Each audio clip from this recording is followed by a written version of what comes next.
I'm Laura Hettiger, live at Command Post in Jennings once again, and Captain Ron Johnson is about ready to step to the podium. This is information that people have been waiting for since Saturday afternoon. A sergeant here just told me that officers have been notified that the officer who shot and killed Mike Brown on Saturday should be named later today. But funding those projects means voters will have to approve tax hikes. Our Mike Colombo joins us live this morning to break down the details. Keep in mind that bullets do ricochet, and that is when we said, we're out of here. We came back to Command Post. A boater was killed over the weekend at the Lake of the Ozarks. Police say he was arrested by Missouri Highway Patrol, put on their boat, handcuffed, and then fell off and drowned. Stop sign ripped out of the ground, tossed around, and there's another sign that had a big issue in this. I've been walking around this White Castle. Check out what I just found. This is a shell casing. Felony charges have been filed against 31-year-old Alyssa Jackson. The budget that senators will vote on and most likely pass today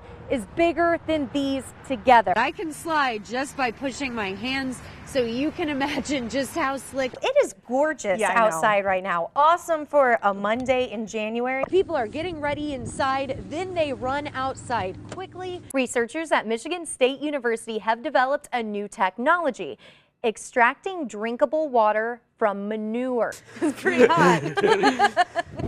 Oh, whoa, it's really hot. Oh, my goodness. We really wanted to bring you a first-hand account of what it was like to be in the middle of all of this overnight. So News 4's Laura Hettiger started working at 8 o'clock last night. She's the only morning reporter who really spent a lot of her night on the streets in Ferguson among the crowds of people. Laura kicks off our team coverage this morning live in Ferguson. Laura. And Claire, it was really an eye-opening night for me because when I got to that protest, I was expecting to see so many of the images many of our viewers have grown accustomed to seeing this week. Police in tactical gear, violent riots, and really mass confusion. From what I saw, though, that was not the case. You see, ain't nobody out here fighting. Everybody's out here for Michael Brown. Everybody's kind of running around doing their own thing, but they're not angry. Last night they were angry and they were ready to they're ready to fight. From fighting on Wednesday to a sense of freedom on Thursday. I thought it was going to be violent. I expected police officers. I expected like it was the night before, but it's not like that. It's much more peaceful. A parade of cars, loud honking, and large crowds at night might not seem all that peaceful to you, but it sure is to all of these folks in Ferguson. The protesters are the ones that are keeping the peace, that are controlling traffic, and that's how it should be done. In the entire 3.5 hours I reported through the protest, there was only one moment that I and everyone else I talked to was scared. We just so happened to catch it on camera. I live in Greenville now, and I work in Kirkwood. 3 distinctive pops sound so familiar to so many in this area. Luckily, turned out to be a false alarm. That was firecrackers, everybody. Protesters tell us that they are sorry about the looting and the damage to all the businesses, but they also say the only reason all this is able to happen is because of a change in the way Ferguson is being policed. People were just saying thanks for allowing us to speak and without fear of tear gas and some of those things, and so I want them to speak and I want to hear what they say, but I also ask them we have to do it in a peaceful way. That is Captain Ron Johnson, now the man in charge of all of this, and he's going to have a busy day. Why? Because county police just told me there were 5 incidents overnight in which they could not respond. I'll explain more of that coming up at 6:30. What we often can't report is the victim's story. Laura Hettiger joins us live from the Central West End. And Laura, you cover a lot of crime, but today's story a little different. I sure do, Andre, and in fact, I've covered 58 deaths just this year, and I keep count of that number for a couple of reasons. One, to better track crime and crime trends, and two, in hopes of following up with those families. And that's what I'm doing today with the story of Kenneth Watkins. I need to tell you, it was actually a police officer who told me about this 22-year-old father who should just be waking up for his final day of college classes. Instead, I wound up meeting his mother, who told me that his life was cut short right inside this apartment building, all because of senseless gun violence. And I just always told him to be careful, just be careful out there because people are crazy. And his thing is, I'll be okay, Mom. We first told you about Angela Watkins' son Kenneth in early July. Instead of sharing happier times like his graduation from Kirkwood High School, the crime of murder is shaking up. Our cameras brought you here to the 5500 block of Pershing in the Central West End.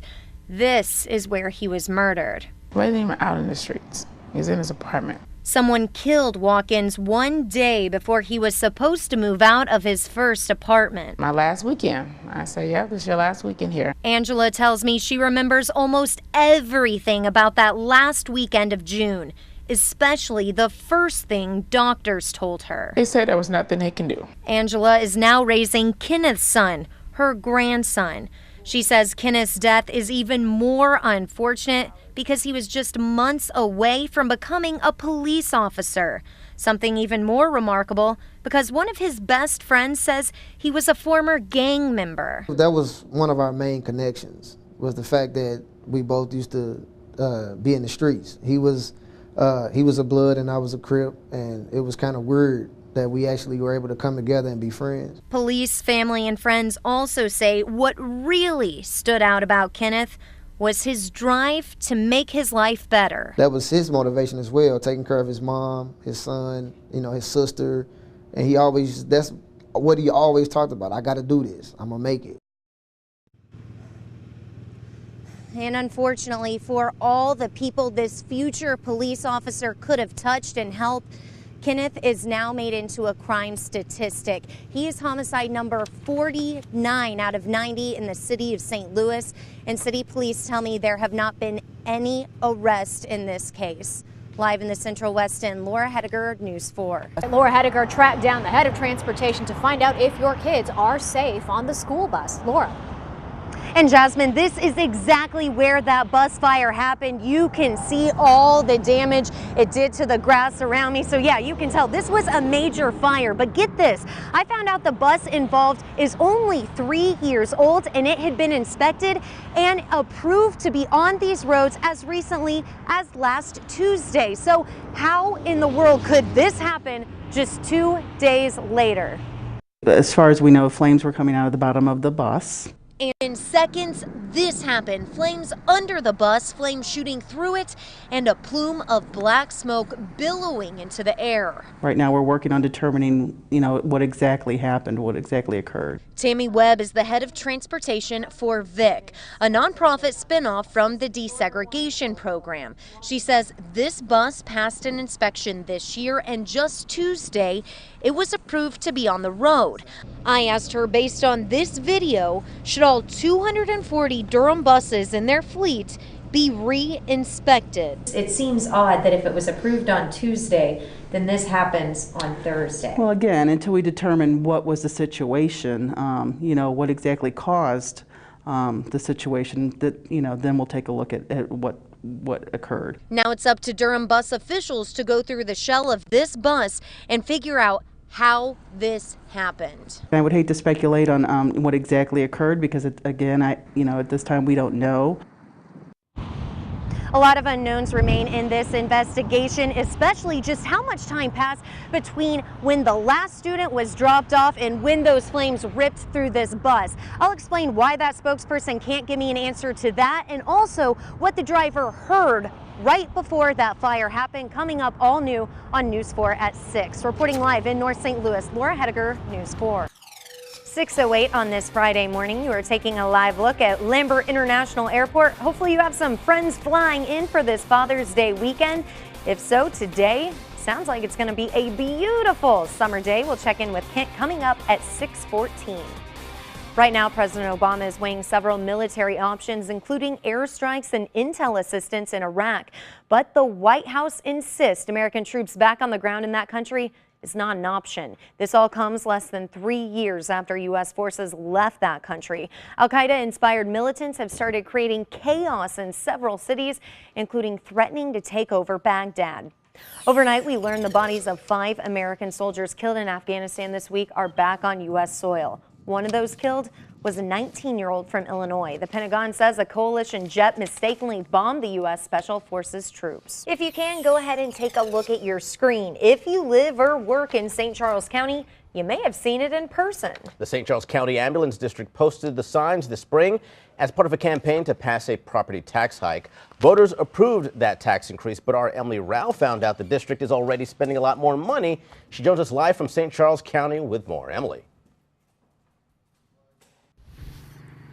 Hey, Andre, if you can take a look behind me here at this screen, that's what this kind of all stems from. Thank you, Emily. Now, News 4 is learning another Madison County official is calling for oversight in how your tax dollars are being invested. This week, the county board chair proposed an independent firm watch over how Treasurer Kurt Prinzler invests county dollars.